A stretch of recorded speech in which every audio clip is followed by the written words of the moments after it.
하나님 말씀 보겠습니다. 하나님 말씀은요, 사도행전 12장 18절에서 24절입니다. 사도행전 12장 18절에서 24절입니다. 한 절씩 교독하도록 하겠습니다. 제가 먼저 읽겠습니다. 날이 새매 군인들은 베드로가 어떻게 되었는지 알지 못하여 적지 않게 소동하니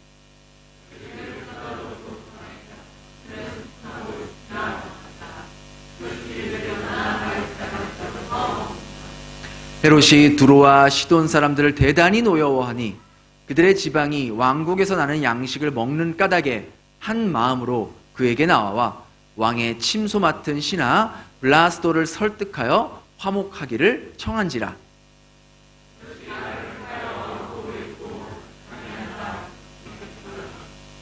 백성들이 크게 부르되 이것은 신의 소리요 사람의 소리가 아니라 하거늘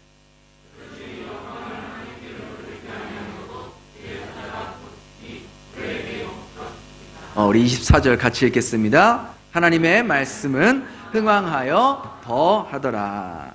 아멘. 우리가 지난 시간 나눈 것처럼 이제 자신이 감옥에 갇힌 것 역시 하나님의 뜻 가운데에 일어났다고 믿었던 이 사도 베드로는 자신의 죽음 앞에서 두려워하거나 초조해하지 않았고 오히려 깊은 잠에 들 정도로 평안한 모습을 보였습니다.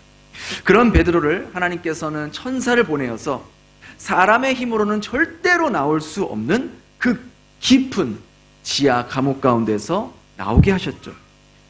계획대로라면 다음날 아침 이 헤롯은요, 모든 유대인들이 보는 앞에서 이 베드로를 공개 처형하기로 했는데 아무리 찾아봐도 베드로가 없는 거예요.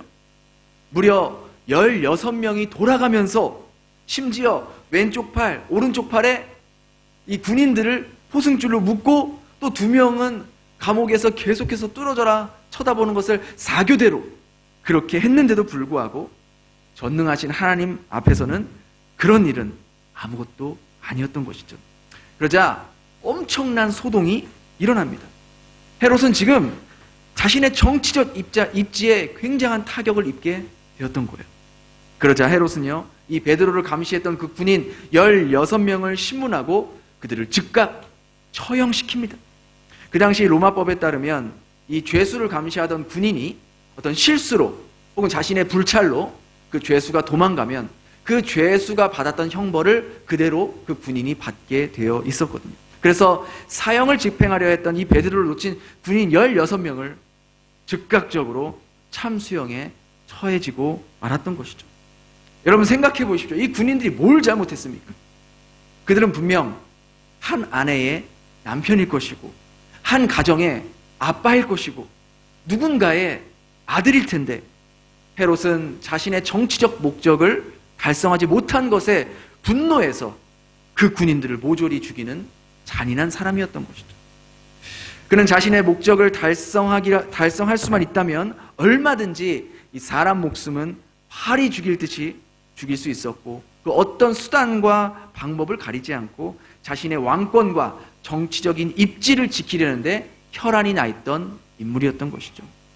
그렇게 베드로의 사건이 어느 정도 일단락이 납니다.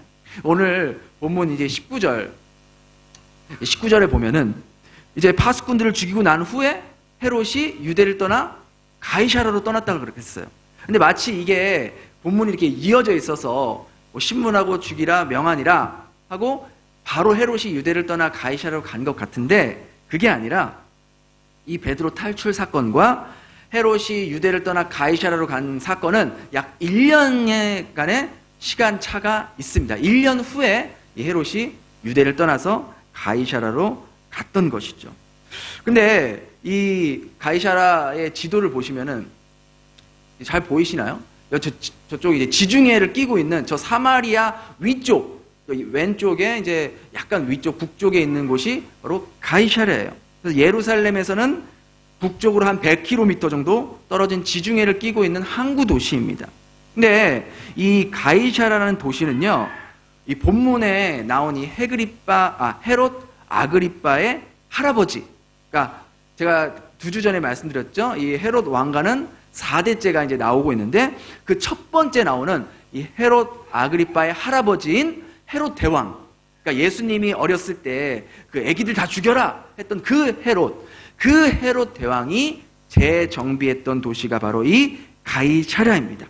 근데 이 헤롯 대왕이 이 도시를 대대적으로 재정비하고 신도시를 만들었던 이유는 자신의 업적을 과시하려는 동시에 로마 황제의 환심을 사기 위해 이 도시를 재정비했던 것이죠. 그래서 이 헤롯 대왕은 자기가 싹 다 마치 이 푸미음 같이, 예전에 여기가 완전 늪지였잖아요. 근데 이 도시를 완전히 새롭게 만든 것처럼 리모델링한 도시에 이 로마 황제의 칭호, 이 카이사르를 붙여서 오늘날 우리말로 가이사라로 불려지게 된 겁니다. 그 이후에 이 가이사라는 로마의 행정 도시가 되어서 또 로마 총독의 관저가 이 자리에 자리 잡게 되었던 것이죠. 그리고 헤롯 대왕은 이 가이사랴 안에 자신의 왕궁도 으리으리하게 만들었습니다. 당시요, 이 로마가 지배하고 있었던 도시들 가운데 이 로마 황제의 칭호가 붙은 도시들이 몇몇 있습니다. 근데 아무 도시에나 이 로마 황제의 칭호를 붙일 수 있었던 것이 아니었어요. 로마 황제의 칭호가 붙기 위해서는 그 도시의 규모가 어느 일정 정도의 큰 도시였어야 됐고요. 또 한 가지 중요한 조건은 그 도시 중심에 반드시 황제를 숭배하는 신전이 있어야 그 도시를 로마 황제의 칭호를 붙일 수가 있었던 것이죠. 그래서 이 헤롯 대왕이 이 도시를 건설하고 가이사라라는 이름을 붙일 수 있었던 것도 그 도시 가운데 황제를 숭배할 수 있는 신전이 자리 잡고 있었기 때문에 가이사라라고 명명할 수 있었던 것이죠. 황제의 신전에는 인간이, 로마 황제가 사람들로부터 신이라는 칭호를 받으면서 경배를 받았습니다. 즉 황제 스스로가 신으로 여기면서 황제의 논리가 인간을 장악하는 그런 황제의 도시라고 말할 수 있는 것이죠.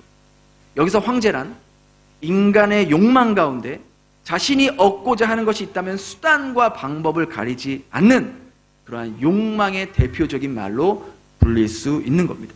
그러므로 이 가이사라라는 도시는요, 인간 스스로 하나님이 되고자 하여 자신의 욕망을 채우려 하는 사람들이 모인 욕망의 도시라고 말할 수 있는 겁니다. 오늘 본문은 그런 욕망의 도시 가이사라로 내려간 헤롯 아그리빠에게 어떤 일이 일어났는지 상세하게 기록하고 있습니다. 예루살렘에 있던 헤롯이 왜 갑자기 가이사라로 갔는지에 대해서는 이 로마의 역사가 요세푸스가 아주 그의 저서에 상세하게 기록하고 있어요.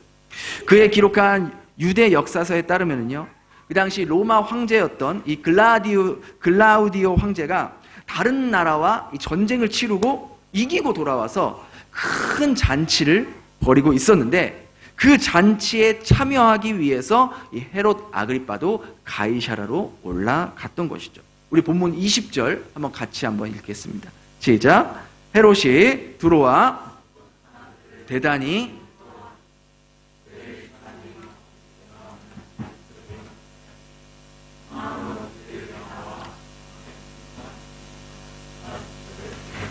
화목하기를 청한지라.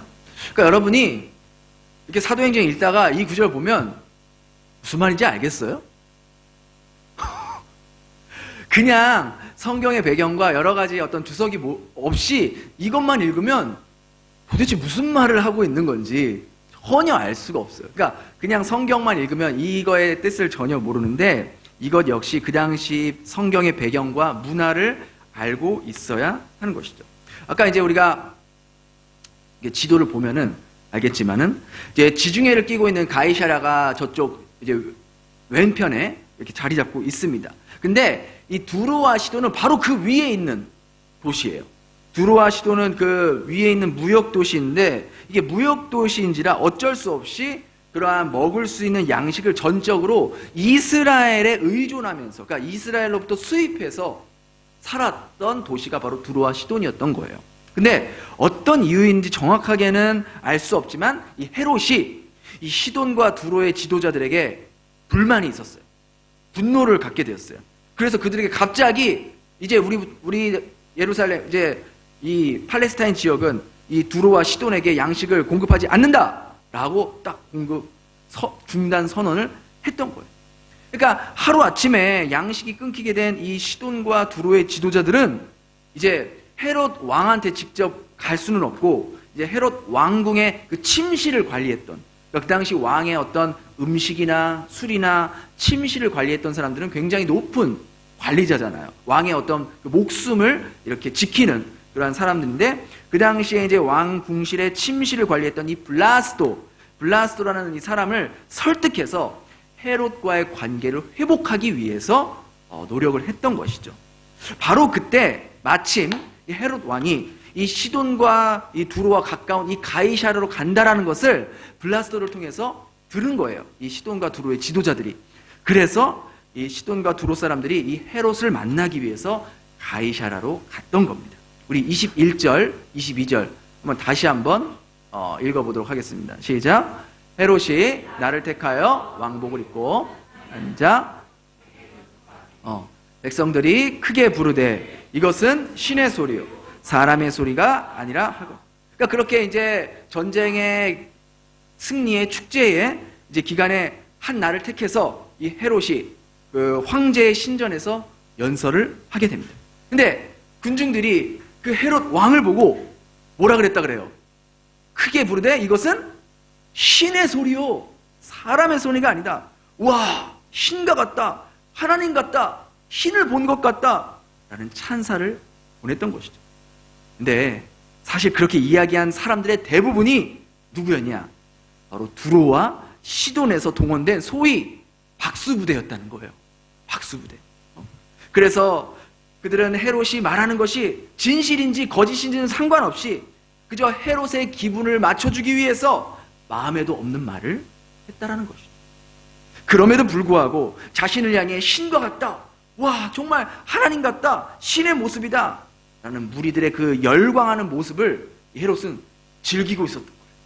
당연하게 여기고 있었던 거예요. 마치 자기가 진짜 신이라도 된 양 우쭐거렸다라는 거예요.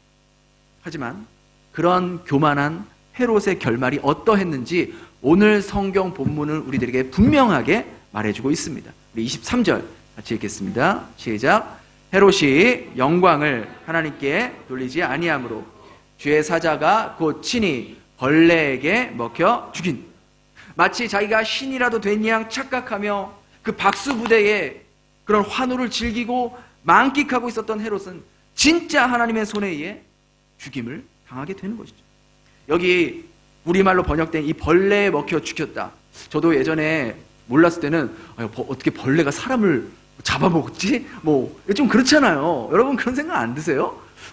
근데 이게 이 벌레라는 이 원어를 보면은 헬라어가 스콜렉스라는 단어를 썼는데 이 원어의 이제 정확한 번역은 악성세균이에요. 악성세균. 그러니까 오늘날로 번역하면 악성세균에 의해 감염돼서 즉사한 거예요. 이것을 이제 유대 역사가 요세푸스가 아주 이 사건에 대해서 굉장히 자세하게 기록한 역사서가 있습니다. 주후 44년, 그러니까 예수님이 태어난 지 44년 8월 1일 그날 헤롯 아그리빠는요 은색 실로 짜여진 아주 멋진 왕실복을 입고 연설을 했다고 합니다. 그 은빛깔의 옷을 입으니까 그 빛이 받쳤을 때 얼마나 반짝반짝반짝하게 반사가 됐겠어요. 그리고 헤롯이 연설을 시작합니다. 근데 연설을 시작한 지 얼마 안 돼서 이 유대인들은 올빼미를 그 불길의 징조로 생각하고 있거든요. 근데 그 올빼미가 그 연설장 꼭대기에 딱 앉은 거예요. 근데 이 헤롯 아그리빠가 그 올빼미를 보자마자 갑자기 심한 복통을 일으켰다고 합니다. 그래서 그 복통 가운데 막 떼굴떼굴 굴러가지고 너무나도 급작스러운 일이어서 신하들이 급하게 다시 왕궁으로 데려왔지만 그 심한 복통을 5일 동안 복통을 앓다가 회복되지 못하고 죽어버렸다는 것이죠. 이 사건을 의사 누가는 그가 주의 사자가 그를 치매 벌레에 먹혀 죽었다고 기록했던 것입니다. 그런데 흥미로운 사실은요, 이 사도행전을 기록한 누가는 그렇게 헤롯이 급성 악성 세균 감염으로 목숨을 잃게 된 사건 바로 이후에 이런 말씀을 덧붙입니다. 24절 같이 읽어볼까요? 시작. 하나님의 말씀은 흥왕하여 더하니라. 사도행전 12장은요 사실 이 헤롯 왕에 대해서 기록했다고 해도 과언이 아니에요. 12장 첫 번째 봤을 때는 자신의 왕권을 지키고 세력을 확보하기 위해서 진리를 지키고 있었던 사도 야고보를 참수형을 시킵니다. 그것도 모자라 또 다른 초대교회 지도자였던 베드로까지 잡아서 이제 무교절이 끝나면 그 역시도 유대인들이 보는 앞에서 공개 처형을 했던 것이죠.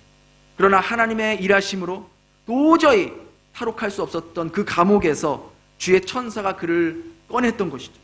그런 일이 있은 후 망신을 당할 대로 당한 이 헤롯은요 무고한 군인 16명을 죽여버립니다.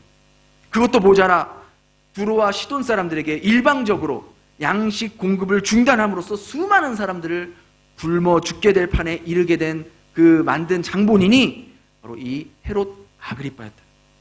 그의 모습은요 자신의 권력으로 뭐든지 할 수 있을 것 같았고 자신의 세력을 방해하는 그 모든 것은 수단과 방법을 가리지 않고 없애버리는 잔인하고도 사악한 자였던 겁니다. 그것도 모자라 마치 자기가 하나님이라도 된 양, 신이라도 된 양 행세를 했던 것이죠. 그 결과 진짜 하나님께서 그런 그의 사악함과 교만함이 심판의 잔에 가득 차게 되었고 하나님은 그를 단번에 눈에 보이지도 않는 그 세균으로 이 세상에서 사라지게 하셨다는 것이죠. 그 후에 누가는 마치 이 12장의 결론과 같이 이 12장의 결론과 같이 24절에 하나님의 말씀은 흥왕하여 더하더라 라고 기록했던 것이죠. 욕망의 도시 가이사랴에서 욕망만을 쫓아 살던 헤롯은 결국 자신의 욕망으로 인하여 죽임을 당하게 되었지만 하나님의 말씀은 도리어 이 욕망의 도시 안에서도 계속해서 어떻게 됐다? 흥왕해졌다. 점점 퍼지고 믿는 자들이 오히려 늘어나게 됐다는 것을 강조함으로써 하나님의 말씀을 지키고 따르는 자들과 하나님의 말씀을 짓밟고 무시하는 자들과의 결말을 비교해주면서 말해주고 있다는 것이죠. 마태복음을 보면 예수님께서 제자들을 데리고 어느 한 곳에서 이렇게 물어보신 적이 있죠. 사람들이 나를 누구라 하느냐? 사람들이 나를 누구라 하느냐? 그러자 제자들이 대답하죠. 어떤 사람들은 침례 요한이라고도 하고요. 어떤 사람은 엘리야라고도 하고요. 어떤 사람은 예레미야 같은 선지자라고도 합니다. 그러자 예수님이 제자들에게 다시 물어봤어요. 그럼 너희는 나를 누구라 하느냐? 그럼 너희는 나를 누구라 하느냐? 그러자 베드로가 뭐라고 대답했어요? 기억나세요? 그렇죠? 우리 마태복음 16장 16절 같이 읽겠습니다. 시작. 시몬 베드로가 대답하여 이르되 주는 그리스도시요 살아계신 하나님의 아들이시니이다. 유명한 대답을 하죠. 그런데 예수님께서 이 질문을 어디서 하고 계신지 혹시 알고 계신가요? 마태복음 16장 13절을 보면요 그 지역이 빌립보 가이사라라고 나와 있습니다. 빌립보 가이사라는요 오늘 본문에 나온 가이사라와는 다른 지역이에요. 이 가이사랴에서도 약 120km 북쪽으로 떨어진 도시입니다. 이 가이사라 빌립보 지역도 마찬가지로 이 헤롯 대왕의 아들인 헤롯 빌립이 로마 황제의 환심을 사기 위해서 만든 도시예요. 황제의 이름인 이 가이사라와 자기 이름인 빌립을 합쳐서 가이사라 빌립보라고 그 지역을 도시 이름을 만들게 되었던 것이죠. 아까도 말씀드린 대로 어떤 도시에 가이사라라는 황제의 칭호가 붙기 위해서는 그 도시 중심에 뭐가 있어야 된다 그랬죠? 황제의 신전이 반드시 있어야 한다고 말씀드렸습니다. 그런데 그 화려한 도시, 그 웅장한 황제의 신전 앞에서 전혀 어울리지 않을 것 같은 누더기 옷을 입고 노숙자 같은 행색을 한 예수님과 예수님의 제자들이 그 신전 앞에 서 있습니다. 그리고 예수님은 그 황제를 신으로 여기고 황제의 논리가 뒤덮여 있는 그곳에서 제자들에게 이렇게 물어보신 겁니다. 너희는 나를 누구라 하냐? 너희는 나를 무엇으로 믿느냐? 예수님의 이 질문 안에는 모두가 황제의 논리를 따르며 욕망을 쫓아가는 이 시대 가운데에서 돈을 하나님으로 여기고 물질을 신으로 숭배하는 그 탐욕의 세상 속에서 너희는 나를, 예수 그리스도를 진정한 왕으로 섬기며 따라올 수 있느냐? 세상의 가치가 아닌, 눈에 보이고 손에 쥘 수 있는 가치가 아닌 하나님 나라의 가치, 영원한 생명의 가치를 쫓아 살아갈 수 있느냐? 라고 물어보고 계신 거예요. 사랑하는 베델 식구 여러분, 지금 우리가 살고 있는 이 세상이 바로 황제의 논리로 뒤덮여 있는 현대판 가이샤라와 같은 곳임을 여러분 알고 계십니까?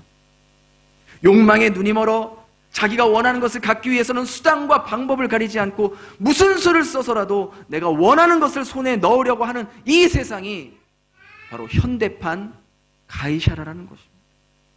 돈이 하나님이 되어서 돈을 숭배하고 욕망을 쫓아 살면서 돈 때문에 친구도, 형제도, 부모도, 자녀도 죽일 수 있는 세상이 바로 오늘날 가이샤라와 같은 곳이라는 겁니다.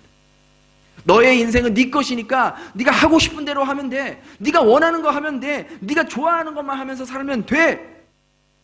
그렇게 조장하면서 그 과정 가운데 다른 사람이 피해를 입든 상처를 입든 아랑곳하지 않으며 내가 원하는 것을 하면서 내가 원하는 것을 가질 수만 있다면 수단과 방법을 가리지 않으며 사는 곳이 바로 현대판 가이샤라, 오늘날 우리가 살아가고 있는 이 세상이라는 것이죠. 심지어 예수님을 믿는다고 하는 그리스도인들조차 세속주의에 물들어서 욕망을 쫓아 이 황제의 논리를 따라 살아가는 사람들이 얼마나 많은지 몰라요. 그러나 한 가지 반드시 기억해야 할 것은 아무리 우리가 하나님의 말씀을 외면한다고 해서 하나님의 말씀이 우리를 외면하지는 않습니다. 하나님의 말씀은 인간이 그 말씀을 경외하든 순종하든 반대로 무시하면서 불순종하든 상관없이 인간의 삶 속에서 동일하게 흥왕하고 계신다는 사실을 기억하시기 바랍니다. 그 흥왕의 모습이 순종하는 자들에게는 생명의 역사를 일으키는 흥왕의 모습일 수도 있고 불순종하는 자들에게는 저주와 심판의 흥왕의 모습이 될 수도 있다는 것입니다. 자신의 탐욕을 지키기 위해 다른 사람들의 무고한 생명을 빼앗아갔던 이 헤롯에게는 하나님의 말씀이 심판과 저주의 모습으로 흥황했던 것이고, 진리를 지키기 위해서 자신의 생명을 희생하고 헌신했던 사도들에게는 하나님의 말씀이 사람을 살리고 죽어가는 영혼들을 구해내는 생명의 모습으로 흥황했던 것입니다. 그 모습이 어떠하든지 하나님의 말씀은 언제나 어디서나 누구에게나 흥황하여 역사하고 계신다는 사실입니다. 자유롭게 신앙을 선택할 수 있는 민주주의에서 살고 있는 우리나라 사람들이나 미국이나 유럽같이 내가 믿고 싶으면 얼마든지 믿고 싶은 곳에서도 하나님의 말씀은 흥황하고 있으며, 자유롭게 신앙을 선택하지 못하는 북한이나 무슬림권에서도 여전히 하나님의 말씀은 흥황하고 있다는 사실입니다. 우리같이 신앙의 자유를 부여받았지만 하나님의 말씀을 따르는 사람이 있고 따르지 않는 사람이 있는가 하면, 신앙의 자유가 없는 곳에서도 자신의 목숨을 내놓고 하나님의 말씀을 따르는 사람들이 있고 또 따르지 않는 사람도 있다라는 것이죠. 그러니까 북한이나 이슬람권에서 어떻게 하나님 말씀이 들어가, 어떻게 하나님 나라가 왕성해질 수 있어? 아니에요. 이거는 하나님 나라를 우리가 가시적인 눈으로 보이는 것으로만 판단하기 때문에 그렇게 생각하는 거예요. 우리는 믿는 사람들이 많아지고 교회가 많이 세워지고 그래야지 하나님 말씀이 흥황하다고 생각하고, 하나님을 믿지 못하는 환경, 교회가 세워질 수 없는 그런 곳에서는 하나님 말씀이 흥황하지 못하다고 생각하는데, 하나님 말씀 그렇지 않습니다. 하나님의 말씀은 상황과 환경에 구애받지 않고 언제든 누구에게든 어디서든지 계속해서 흥황하고 있다는 거예요. 언제까지? 주님 다시 오실 때까지. 마지막 심판의 그날까지 계속해서 하나님의 말씀은 이루어지고 성취되고 흥황되게 될 것입니다. 그것이 저주의 심판의 모습이든 아니면 생명과 회복의 모습이든 어떤 모습이든지 하나님의 말씀은 흥황하게 되어 있다는 것이죠. 하나님 말씀은 우리의 어떠함과 상관없이 계속해서 흥황하고 있어요. 즉 하나님은 하나님의 구원 역사를 우리의 어떠함과 상관없이 당신의 의도대로 끝까지 이끌어가고 계신다는 것이죠. 그럼 우리는 이 상황에서 어떻게 해야 될까요? 뭘 해야 될까요? 우리의 어떠함과 상관없이 하나님의 말씀이 흥황하니 우리는 그냥 아무렇게나 살아도 되는 걸까요? 아니죠. 우리는 선택을 해야죠. 하나님의 말씀은 우리 삶 속에서도 지금도 흥황하고 있다니까요. 그런데 우리가 어떤 선택을 하고 어떻게 살아가는지에 따라서 그 흥황의 모습이 달라진다는 거예요. 우리가 하나님의 말씀을 무시하고 욕망을 쫓아 살아간다면 오늘 본문에 나온 헤롯과 같이 우리의 인생의 끝에는 공동묘지에서 구덕이라는 벌레의 밥이 되어 한 줌의 죄의 모습으로 사라지게 될 것입니다. 그러나 우리가 이 거대한 황제의 논리가 압도하는 이 현대판 가이사랴 같은 세상 속에서 그 욕망의 유혹을 뿌리치고 주는 그리스도시요 살아계신 하나님의 아들이니이다 이 고백을 하며 주님의 말씀을 지키며 진리를 지키며 살아간다면 우리는 사도행전에 나오는 제자들과 같이 영원한 생명에 접속되어 나 자신뿐만 아니라 내 안에 역사하시는 하나님의 말씀을 통해 수많은 사람들이 예수 그리스도의 영원한 생명 속으로 접속되게 될 것입니다. 그 두 가지 중에서 어떤 길을 선택해야 할지는 오늘 본문에 나온 이 욕망의 도시에서 욕망을 쫓아 살다가 하나님께 심판받은 헤롯의 결말이 저와 여러분에게 생생하게 말해주고 있다라는 것이죠. 황제의 논리가 판을 치고 있는 이 세상 속에서 모두가 다 자신의 욕망을 쫓아가는 이 21세기 현대판 가이사랴 한복판에서 예수님은 오늘 여러분에게 지금 이 시간 물어보고 계십니다. 너희는 나를 누구라 하느냐? 너희는 나를 누구라 하느냐? 이 질문 앞에 저와 여러분이 진정으로 주는 그리스도시요 살아계신 하나님의 아들이니이다. 당신의 말씀이 내 삶에 들어와 영원한 생명과 구원의 통로의 모습으로 흥황되어지길 소망합니다. 라고 고백하며 황제의 논리를 거스르며 하나님의 말씀 가운데 하나님의 말씀 속에서 하나님의 말씀을 지키며 살아갈 수 있는 저와 여러분 될 수 있기를 예수님 이름으로 축원합니다. 기도하겠습니다. 하나님 감사합니다. 오늘 말씀을 통해 하나님의 말씀은 언제나 동일하게 저희들 삶 가운데 흥황하고 있다는 것을 알게 되었습니다. 그 모습이 심판과 저주의 모습이 될 수도 있고 생명과 회복의 모습이 될 수 있음을 헤롯과 사도들을 통해 보게 되었습니다. 주님, 이 욕망이 가득한 현대판 가이사랴와 같은 세상 속에 살고 있는 저희들이 욕망에 눈이 멀어 어리석게 욕망을 쫓아 살아가지 않도록 늘 주님의 말씀에 깨어있어 주께서 경책하시고 경고하시고 말씀으로 양심을 찌를 때 마음 아파하며 잘못 가고 있는 길에서 돌이켜 진리를 지키는 길로 돌이킬 수 있도록 인도하여 주시옵소서. 진리를 지키는 자의 결말과 자신의 욕망을 지키는 자의 결말은 이미 2000년 전 헤롯과 사도들을 통해 보았습니다.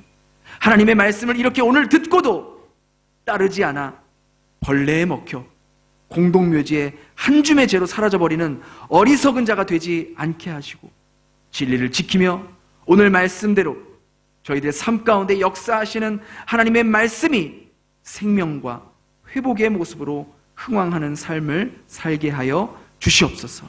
그렇게 저희들 가운데 역사하실 주님을 기대하오며 예수님의 이름으로 기도드렸습니다. 아멘.